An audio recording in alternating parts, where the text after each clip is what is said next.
各位大家好，其實我出呢集嘅原因咧，就唔係為咗打機，又為咗分析咧嗰啲大陸人嘅用語啦。佢哋咧聽落去咧，好似好有邏輯啦，但係實際上你再細品嗰句説話嘅時候，你就覺得有啲奇怪。然之後再研究嘅時候，就發現原來係有問題嘅。咁點解會突然間有種咁嘅諗法咧？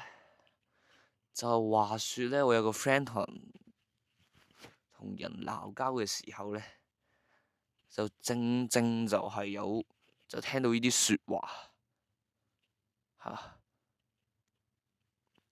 咁咧佢咁我即係我聽我就唔喺當場，即係唔係我就係聽我係事後聽點樣講嘅。咁我事後聽嘅時候咧，就發現咗佢有句説話好似有啲奇怪喎嚇。咁所以特登咧就會係出呢集同大家講下，究竟係正唔正常咧？即係我講正唔正常咧，就係喂，究竟個邏輯喺咩入邊咧？即係個語式嘅邏輯喺咩入邊咧？第一就係我哋要講下關於中文文學上嘅研究，就係啱唔啱？第二就要講下邏輯上，唔係講哲學嘅邏輯，係講普通嘅邏輯，係正唔正確嚇？咁咧，我其實都有準備咗幾個嘅。咁首先係第一個啦，第一個睇到啦，第一個係拋開事實唔談，你就冇錯咩？嗱，呢句説話咧，就正正係我個 friend 咧，同一個人打交，其實兩個都應該係算就都有一齊玩過下咁樣咯，應該都算算地都係 friend 嚟嘅。OK，咁我都係認識嗰兩位啦，咁佢哋就懷疑啦，就係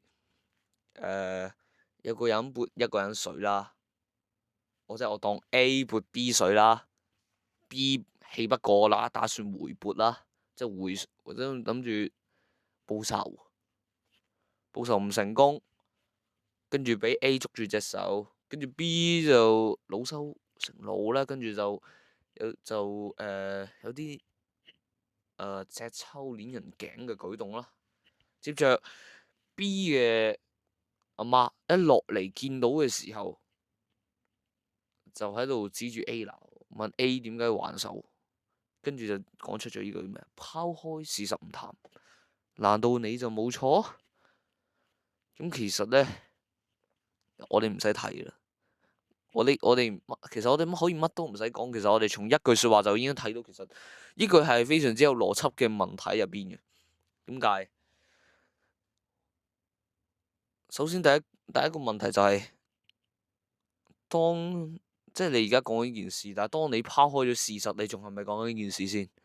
呢個係最簡單去破解呢句説話嘅邏輯啦，係咪先？你拋開件事唔睇，咁即係你要證明咩係啱，咩係錯？即係我哋唔好理件事係點樣分辨啱定錯先。即係有啲嘢好難分辨嘅，可能係咪先？但係問題就係、你都拋開咗件事，你點樣睇到佢係啱定錯？你拋開咗件事，你睇唔到啱定錯喎，你已經拋開咗件事嚟睇噶咯，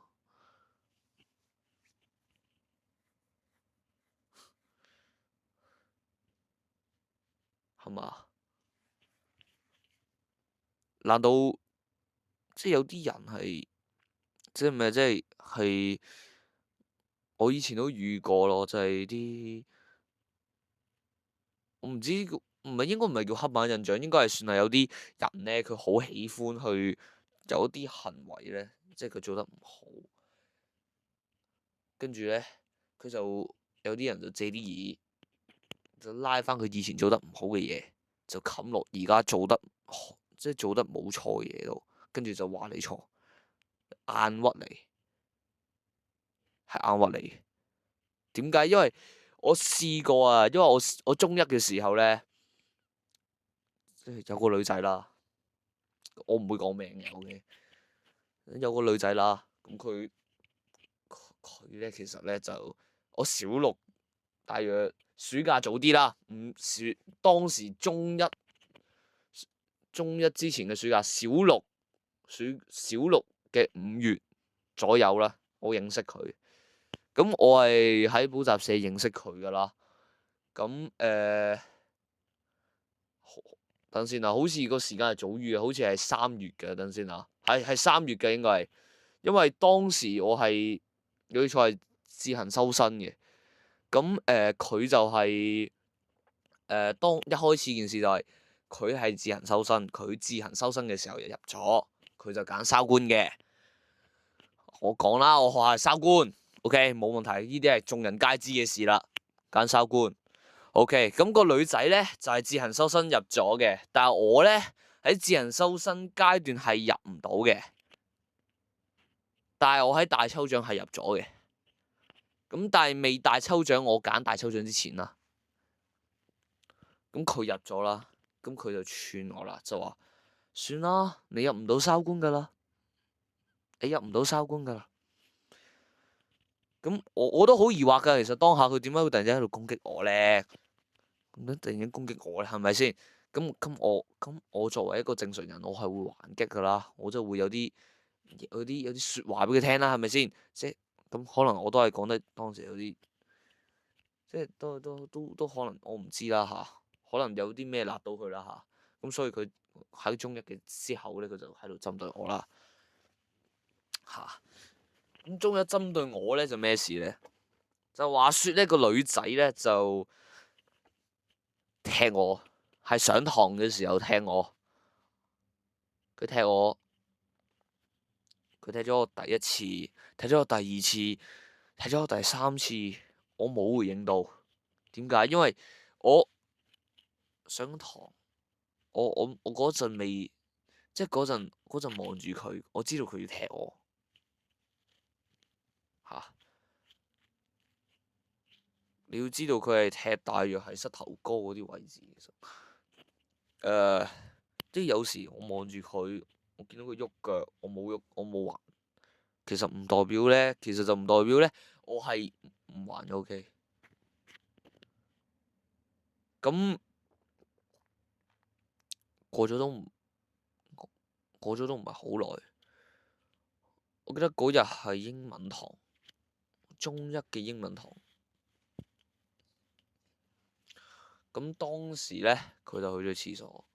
咁有個男仔咧就即係有個當時嘅 friend 啦，而家唔係啦。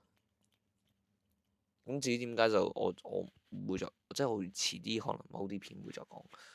就係佢即係我當時嘅 friend 就話佢去咗廁所係咪打機，係攞咗手機入廁所。咁我即係我唔知道啦。咁我咪話可能係咯，因為其實嗰個女仔個底都唔係幾好噶。個女仔係唔知俾人即係都俾人周過啊！佢係真係喺入邊打過機噶。咁即唔係即係唔一定係打機嘅，即係可能睇 IG 啊。睇 Facebook，咁咪冇 Facebook 啦，睇 YouTube 啊嗰啲啦嚇，我唔清楚啦嚇。至於佢入邊做乜我都唔清楚啦。但係我肯定就係佢一定係攞住個手機喺廁所入邊做嘢嘅。但係至於做咩我就唔清楚啦。咁佢就踢咗個我當時嘅 friend 先，然之後再踢我啦。咁當時我上緊堂，我聽緊老師講嘢，我唔知道啦。咁我還咗腳咯，我還咗腳啊。有啲嗰陣係有，唔係嗰啲係點講？即係有啲反應啊，個身體自然有啲反應啊。咁你踢我，自然有啲反應係好正常啦。跟住佢就做戲啦，佢就喺度，佢真係拋開晒佢自己踢人嗰4次，完全冇講到。然之後就係話咗我，就喺度話我踢佢個 part 咯，其他就直接 skip 晒，灑咗晒，冇講到。咁我當時又好疑惑啦嚇，點解個老師會喺度齋鬧我唔鬧佢嘅？咁問老師，喂，等先啊，老師，你知唔知發生咩事㗎？老師係唔知。老師仲喺個上堂我記得嗰日係上中史堂，差唔多時間啦。佢度問我點解踢個女仔，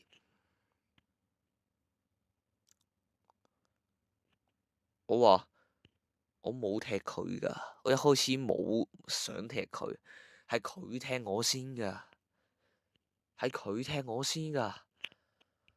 佢踢完我之後覺得氣唔過啊，大佬，我有啲自然反應啊，大佬，我真係自然反應嚟㗎咯。咁跟住我記得佢嗰日我哋嘅老師嘅判罰係咩啊？係話叫我喂，大家對住大家講對唔住先，講對唔住先。點解講對唔住先？跟住係要我講先咯。但係問題係唔係我做錯先噶嘛？即係我當刻係有啲堅持嘅，我承認我有啲堅持嘅。我覺得做男人對住女人唔好有咁多堅持，呢個係正確嘅。但係我當刻對住嗰個就好堅持咯，就堅持咗啲咩啊？就話喂，唔得啊！我唔係做錯嘢先噶，我唔會道歉先噶。跟住我一直都冇出聲啊，我等個女仔道咗歉我先道歉嘅。都覺得唔係我嘅錯啊，我點解要為佢嘅錯，然之後我要埋單呢？吓！而我同你講最戲劇性嘅係咧，佢踢嘅我當時嗰個 friend 咧，佢係冇追究佢咯。我當時嘅嗰個 friend 咧，佢直頭係 kick 咗佢咯，跟住佢係冇追究佢咯。然之後佢記得當時係有啲類似於補習班嘅嘢啦，就係上 Zoom 嘅。佢喺上 Zoom 嘅時候就不斷用私聊喺度質問我，就問我點解啊？問我叫我賠醫藥費啊？跟住我問我話，其實咧嗰個人都有 kick 你咯，你可以揾佢同埋我一齊去處理呢件事咯。咁佢當時嘅答覆咧就係佢要照樣係唔理咯。咁我都好疑惑啦嚇，我當刻係非常之疑惑，點解㗎？點解咧？係咯，點解？我疑惑咗好耐嘅，其實我疑惑咗真係好耐嘅，我到而家都唔明啊。咁跟住我從第二日返學開始，佢隻腳就開始喺度扮跛啦。點解我咁肯定係扮跛？因為佢有時係左腳跛，有時右腳跛嘅。而佢去補習社嘅時候係冇跛到嘅，係好正常咁行到嘅，係直行到大佬。佢真係跑都冇問題。你要知道係佢身上佢隻腳係乜都冇，係冇瘀到冇紅到乜都冇。而我隻腳係瘀咗嘅，係有影相嘅。我有影相俾到呢個班主任睇，俾提交呢個證據。即係個老師叫我道歉之後，我真係翻屋企同我阿爸阿媽講呢件事。我阿爸阿媽得知件事，跟住我揭開嚟睇，我睇下我自己有冇傷口先。佢就聲稱佢自己係有傷口啦，佢睇咗醫生啦。但係問題就係俾人 check 嘅時候就有周到咧就冇嘅。咁我 check 我嘅時候即係發現咧係瘀咗嘅，咁咪俾老師咯。跟住個老師打過嚟，話係我問題咯。咁冇㗎。咁依然咁拋開事實唔講，我就冇錯。咩？我承認呢件事我有錯嘅，但係拋開事實唔講嘅話咧，錯嘅一開始係佢咯，就我冇啦俾佢踢咯。有幾次都係我冇啦俾佢踢咯，我唔知發生咩事咯。即係我又冇得罪佢啦，總之佢就冇啦踢我啦。又或者我得罪咗佢啦，但係其實佢踢人都係唔啱咯。OK，啲喐手都係唔啱咯。OK，喐手從邊個方面睇都係唔啱咯。吓，咁但係你問我支唔支持，我係唔支持啊，我一定係唔支持嘅。咁講完第一個，你拋開事實唔睇你就冇錯咧，我哋會睇第二個。第二個係見識起義，究竟等唔等於一見鍾情咧？其實咧，佢呢度咧其實有啲概括咗，即係而家大陸啲人覺得話，喂，一見鍾情或者係見識起意咯。喂，其實係有錯誤啊，有謬誤喺入邊嘅。我承認一見鍾情的確係會有見識起意嘅成分喺入邊嘅，但係你點解會咁肯定一見鍾情就等於見識起意咧？我唔係即係佢哋當上面係講講精啦，我冇同佢哋講啦，我而家只係講事實啦。首先你要理解一見鍾情同埋見識起意佢嘅中文嘅解釋。我哋從文學嘅角度去研究咧，我哋可以得知咧，見識起意咧係較為屬於貶義詞嘅。貶義詞嘅意思即係咩啊？即係佢俾人嘅意思係唔好噶，係唔好噶。見識起意傳統嘅意思係你對住一個美麗嘅人啦，漂亮嘅女性或者漂亮嘅男性啦嚇都得嘅。都比較現代化噶啦，我已經講啦。漂亮嘅女性或者漂亮嘅男性，帥氣嘅男性係咪啫？有型嘅男性啦，靚仔啦，靚仔靚女，你對佢有非分之想，對佢有性方面嘅諗法，呢個係屬於見識起意。一見鍾情嘅文學上嘅角度去研究咧嘅解釋係唔同嘅。一見鍾情係褒義詞啊，意思即係佢係好噶，即係咩好噶？即係一見鍾情佢嘅意思俾人哋覺得就係好嘅一件事。而一見鍾情佢嘅中文解釋嘅意思係咩啊？係佢當佢見到嘅第一眼，佢就從佢嘅外表、佢嘅氣質、佢嘅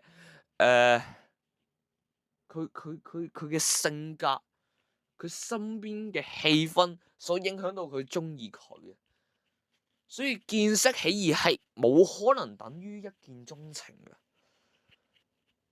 當一見鍾情就等於見識起意，你真係負面化緊一見鍾情咯嚇。即係你有啲人可能話我係揶揄啫，揶揄聽唔聽得明？揶揄應該聽唔明。OK，我講笑啫，講就講話見識起意，一見鍾情，一見鍾情嘅內核就係見識起意。但係問題係，當你冇邏輯咁講呢句説話出嚟嘅時候，其實係對大家係莫大嘅侮辱啊！OK，講嘢做嘢都係要邏輯噶嘛，見識起意同埋一見鍾情係唔同噶啦，係嘛？第一樣嘢係咩唔同啊？啲字都唔同啦。第二係咩啊？第二係解釋唔同啊。第三係邏輯唔成立啊。做咩邏輯唔成立啊？一見鍾情所包含嘅，所包含你愛嘅程度係好多啊，好廣啊，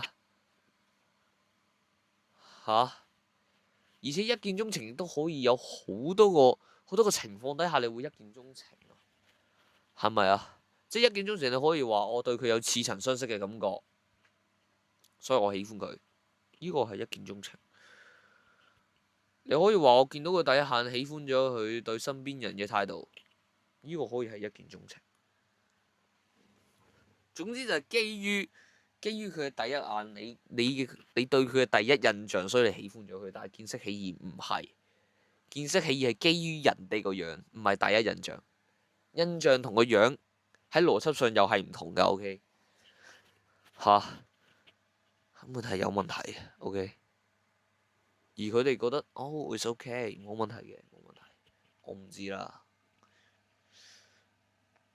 咁第三個我想講嘅嘢係咩咧？第三個就係想講，我最討厭事後道歉。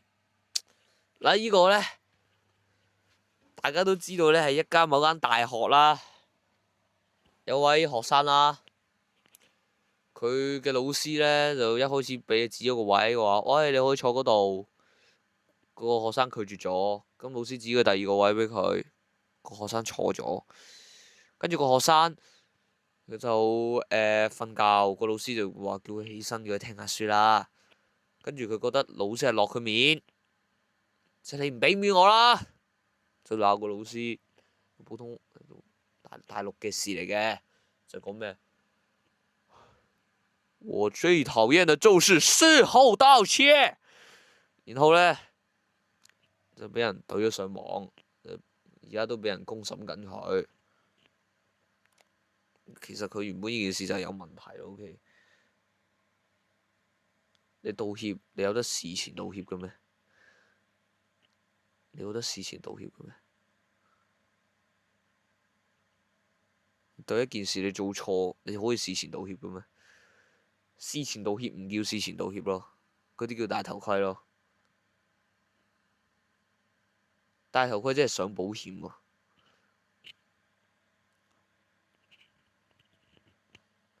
你道歉一定係要事後嘅，呢個係邏輯問題，呢個係邏輯問題。OK，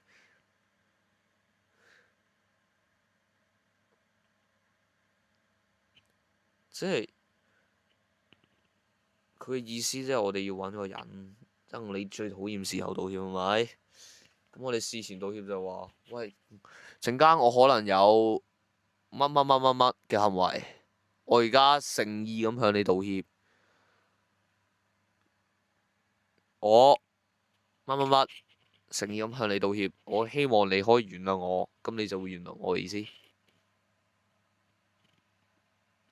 嗱，而嗰個新聞嘅主人公都係非常之奇怪嘅，即係唔明嘅嘢就係點解個主人公咧係會話，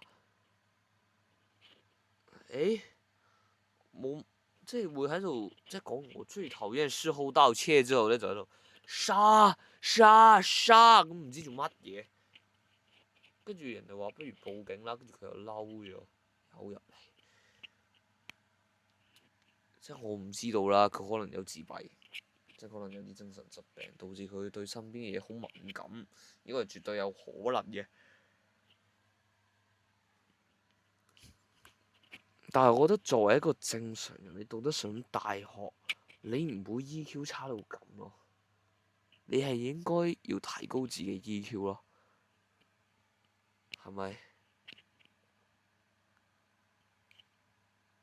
係咯。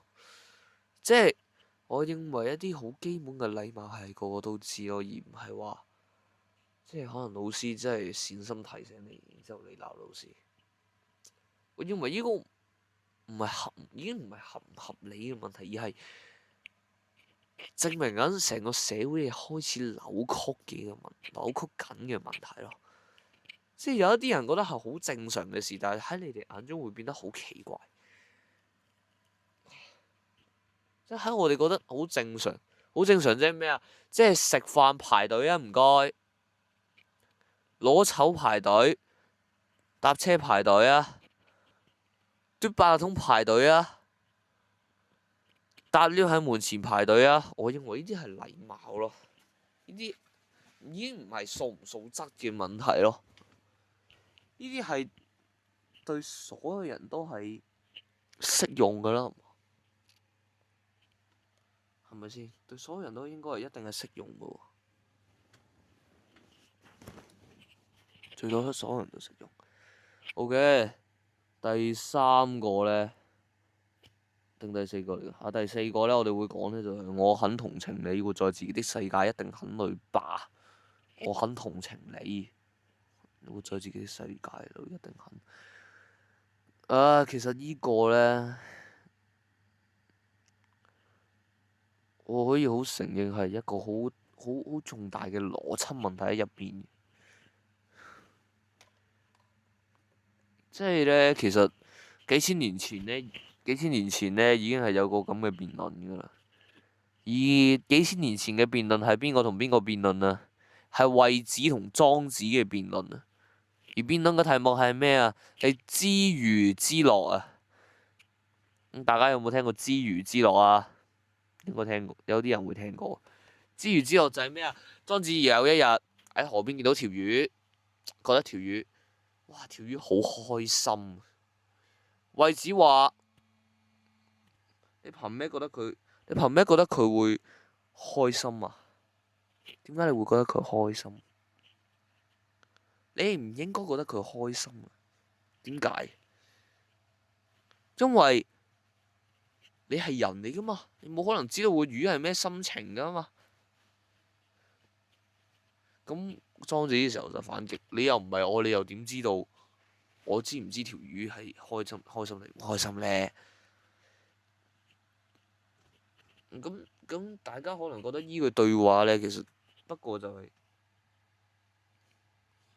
一個就只不過係浪漫主義派同埋現寫實派嘅一個對抗嚟。你其實喺現實中亦都係同樣有用嘅，即係咩？喂，活在自己世界裏一定很累吧？就係你唔係我，你點知道我活在自己世界攰唔攰呢？呢個唔係抬槓嚟噶。我覺得呢啲係有時，我覺得喺自己世界反而我覺得會好開心咯，真噶。即有時你去諗嘢呢，你係要靜啲嘅環境諗，你先發覺，好似個腦先喐到喎。即好似你讀書咁，即有啲人會叫你喂，你鍛鍊下啦，係啲好鬼痛。好鬼嘈嘅環境嘅時候，有啲騷擾嘅環境，你都要讀到書啊咁咯。但係問題係，讀書原本就應該喺靜嘅地方讀咯。即係我承認有啲人嘅專注力好好，佢係好勇於挑戰自己，我都覺得佢哋係非常之好啦。但係問題係，活在自己世界有時係比齋附和他人世界係好。我認真嘅。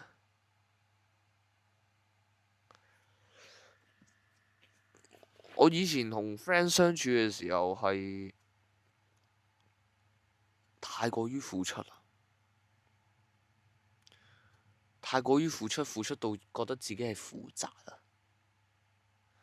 太有責任感，對每樣嘢都好上心，但係到頭來發現，全部人得我一個人上心嘅時候，你就知道其實一切都冇乜用，即係一切都係，超佢有咁多諗法，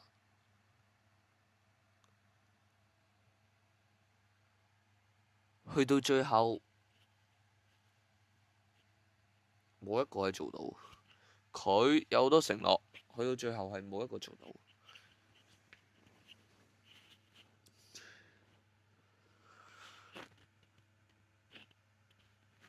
但我而家覺得 friend 除咗計嘅嘢要計好之外呢，最重要都係得嗰一句嘅，就係隨心啦。大家相處開心就得㗎啦。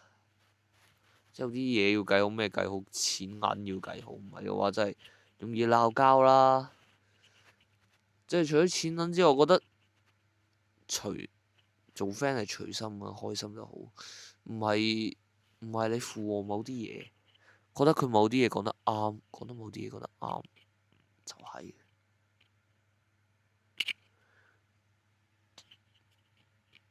附和冇乜用咯。對於好多人嚟講，我覺得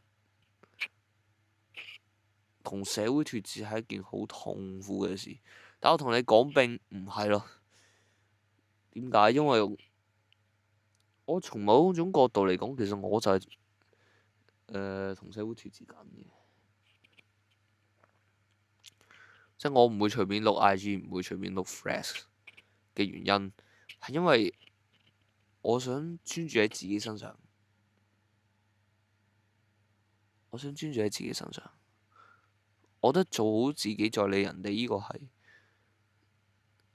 係好正常嘅事。因為我哋冇可能成日就話其實一個人兩個人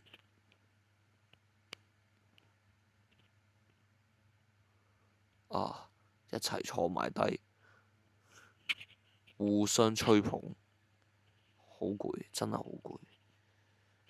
我做過，我做過溝通㗎，我做文書，我都唔係胡吹胡擂，我只係處理一件事，喺某啲人覺得眼中我處理得好好，喺某啲人眼中我處理得好差，但係最後都係咁，有咩改變呢？冇改變。最尾嗰個呢，就係、你這大佬屬於是9年義務教育的漏網之魚。嗱，首先呢，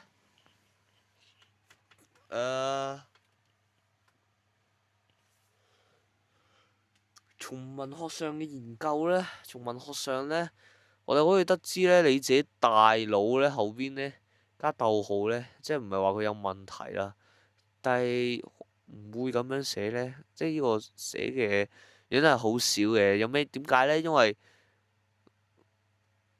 咁樣呢，其實意思呢，就係你這大佬喺呢個位係有一個停頓嘅位置，你這大佬，然之後停一停，再講屬於，跟住就繼續落去。如果你想順暢啲，就係你這大佬屬於，就乜都唔使加㗎啦。但我唔知啦，佢哋係為咗鬧人嘅時候更有氣勢，需要斷句定點啦。但其實我肯定呢件事呢，你這大佬呢，肯定係9年義務教育嘅漏網之魚。首先你要知道9年義務教育係學咗啲咩？唔知道講，唔知道有咩人真係啲人都知㗎。你義務教育學嘅咩中英數常嚇？小學就中英數常，初中係中英數，跟住就 CSE，跟住就係、再加埋中史、西史、Science、Geography 等，呢啲其實都係，呢啲其實就真係幾煩，超級煩。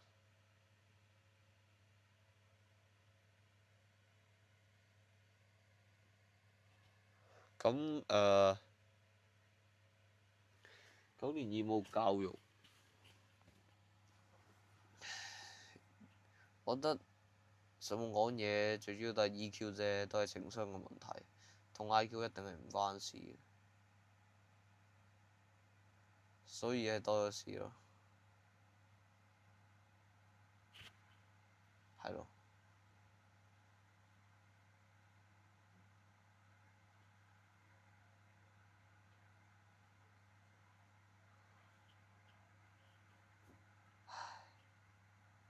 你見到呢啲有冇邏輯？有時喺文學上都有問題。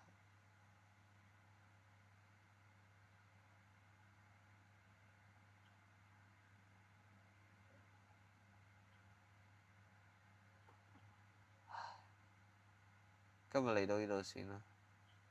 今日講完我想講嘅嘢，係咁先啦。拜拜。